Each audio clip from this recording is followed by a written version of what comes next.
provide you guys with some basic training. We've got a new lending vertical. So Mike suggested I give you guys just a lending 101, little teaching course, okay? So let's just get right into it, okay? So what is lending? Okay, in lending, there's two separate markets. There's a purchase market and a refinance market. Chances are you guys are never going to deal with the purchase market. You might run into a case that, a guy's selling his house and he's looking at buying a new house. And you can always at that point just say, hey, look, have you got a lender? Or, if they don't have a lender, it's very easy. Just say, hey, look, I deal with, four of the top direct lenders in the country. Why don't you take my name down, or let me follow up with you in a few weeks.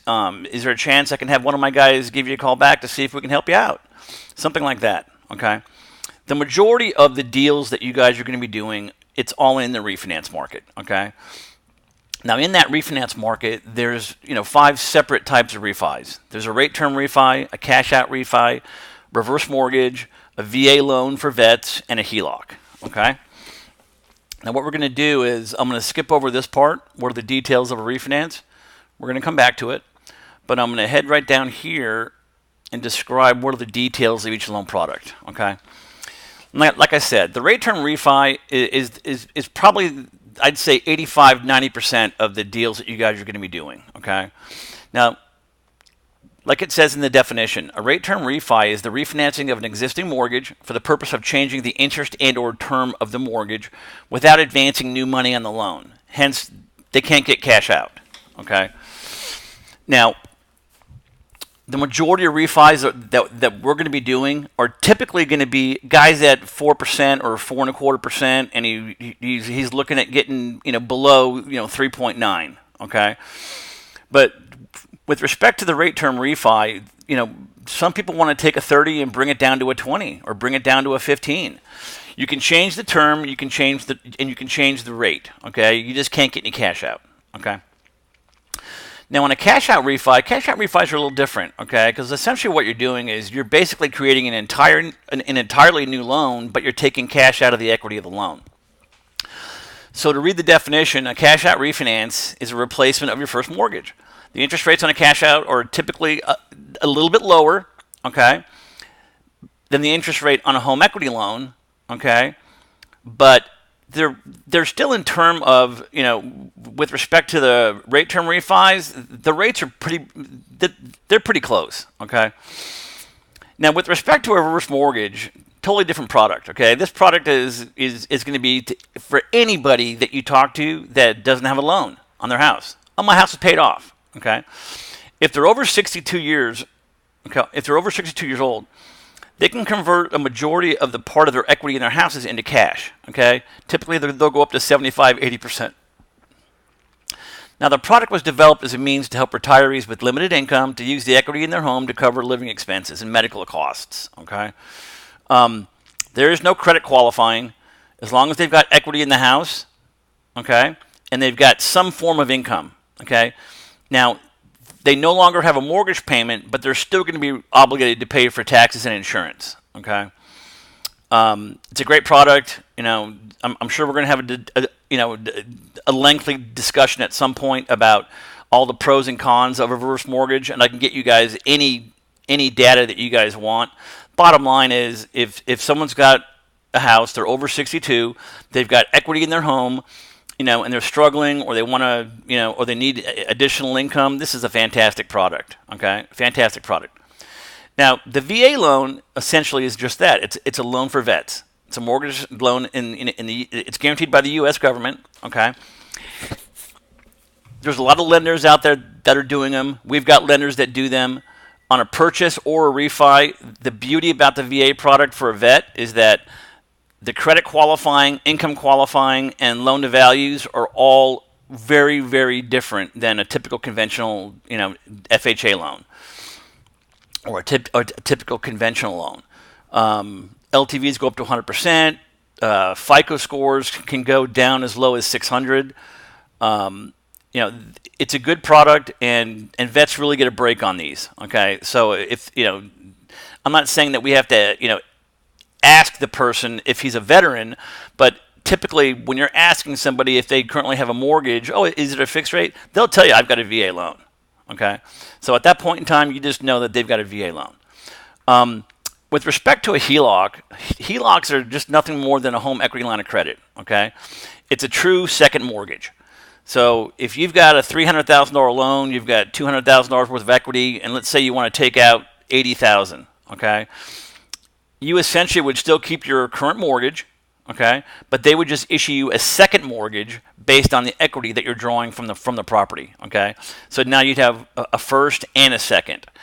Now, just to be clear here, if you run across somebody and you're asking them about what their loan value is and what their loan balance is, if they've got a first and a second, it's not a big deal. You just got to add both of them up and calculate whether or not they have a LTV that's greater or lesser than 85%. Okay. Because we can refinance a HELOC along with a normal conventional loan. Okay, let's head back up here. And don't get me wrong, guys. I'm sure you guys are going to have questions. It's not a problem. I'll answer any question that you guys have. I've been doing lending since the 80s, late 80s. So I've pretty much done everything and heard everything. Okay, what are the details of a refinance? Okay. Loan value, okay? What the home's value is on the open market. What could they sell it for today? That's essentially what the loan's value is, okay? Or the home's value is, okay? Typically, for LTVs on a refinance, it's about 85%, okay? So just know that if they think their house is worth $500,000 and they owe $350,000, perfect. They're below the 85% loan to value, criteria, and that's fine. If they have a $500,000 house and they owe $490,000, no way in hell is that house getting refied. Okay. Bottom line is that person needs to have a modification, but we don't do them, so it's not even an issue. Just when you're asking about loan value and you're asking about loan balance, just make sure that and you don't have to do it right there on the phone with them. Just do it after you hang up, but just calculate what the loan to value is. Okay. Now the loan balance obviously is what they owe. So the difference between what is owed and what the value is what gives you the LTV. So generally, I have an example here on a $200,000 value with $120,000 loan amount. The guy's got a 60% loan to value. Perfect deal. Okay. Now, number 3, interest rate. The interest rate is nothing more than the rate in which the money is borrowed. Okay. So interest rates. Generally, and you don't even need to know this, but interest rates generally go in eighths. So it's either 3%, 3 and an eighth, 3 and a quarter, 3 and 5/8, 3 and 7/8. It all goes in eighths. Okay, but generally, interest rates that on the people that we're going to be calling. Generally, people have an interest rate right now, and you'll get a lot of these calls where the rates are around 3.5, 3.5, 3.9, things of that nature, okay? Now, even if someone's got an interest rate that is, say, 3.5, and our cutoff is really 3.75, if they've got a rate that's lower than 3.75, it really depends, and I'll tell you why. Because that's why, one of the questions that we ask is, do you guys carry a lot of credit card debt? Because essentially what happens is if you've got someone that's got, say, a 3.5% 30-year fixed rate, and we can only offer that guy a 3.75% 30-year fixed rate, but we can refinance all of his credit card debt, in the long run, we're going to save him money. So just make sure you ask the question about, do you guys carry any credit card debt? Because if they don't carry any credit card debt and they got a rate already on a fixed rate that's below 3.75, we can't help them. All right.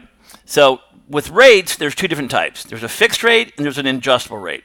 Fixed rates are those, essentially, it's just fixed for a period of time. 10 years, 15 years, 20 years, 30 years. There's even some lenders now that have 40-year terms, okay? Adjustable rates are just that. They're adjustable, okay? On an adjustable rate mortgage, it's tied to an index, typically by the Fed's overnight bank rate, and you can get a 3-1, a 5-1, a 7-1. All these adjustable rates have a lifetime cap, but they all typically adjust every year, okay? So they could be at a 2.5% rate now, but they'll be at a 3.5% rate next year. or they're at 4% right now, and they could be at 5.5% next year. Okay, that's why you always ask them. Oh, when you're asking them about rate, and they say, oh, I've got a 3% interest rate. So, oh, is that fixed or is that on an adjustable? Because if it's on an adjustable, one of the things that you can say is, oh, well, when does it turn again? Is it going to adjust this year? Is it going to adjust next year? Do you know what the lifetime cap is? Things of that nature. Because essentially, even if someone's got a low interest rate and it's on an adjustable product, you may be able to convert that person to a 30-year fixed rate as long as the rate's low enough. Okay. Now, credit. Okay. The general credit rating for an average loan today is 670. Now, hard money loans will go up to people that have an interest rate as low as 500. But for the purposes of our discussion, cash outs, we can go down to about a 590, 600. But your general credit rating for an average loan is going to be about 670. Okay. Now, there's always extenuating circumstances. If someone's got a 640 or a 650, but they make good money, they don't have any debt, if there was a circumstance, I'd go ahead and submit it anyway. The more notes that you can put through LMS, the better. So that's pretty much it on lending. Okay. Now I know we're going to have an open mic discussion. So anyone that has questions can certainly ask me. I try to just do a brief overview of what lending is, because you have to have at least a little teeny bit of knowledge when you're talking to these people, so you can ask them the right questions. Okay. So